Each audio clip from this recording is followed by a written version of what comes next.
বিশ্বনাথ জিলা আৰক্ষীৰ অভিযানত স্কৰপিঅ গাড়ীসহ গ্ৰেপ্তাৰ কুখ্যাত গৰু চোৰ। গৰু ছাগলী চোৰৰ বিৰুদ্ধে বিশ্বনাথ জিলা আৰক্ষীৰ ব্যাপক অভিযান।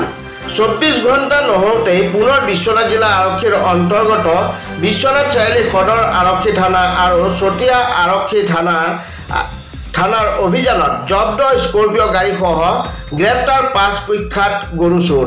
স্কৰপিঅ গাড়ীখনৰ নম্বৰ হৈছে AS12M6507।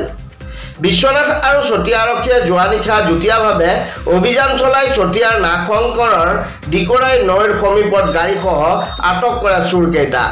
ধৃত চোৰকেইটা ক্ৰমে তেজপুৰ ভোজখোৱা চাপৰিৰ কাছেম আলী, ৰাহুল আমিন, ইছমাকুল হুছেইন, শফিউল্লাহ হক আৰু জামুগুৰিহাটৰ পানপুৰৰ আসমত আলী বুলি জানিব পৰা গৈছে।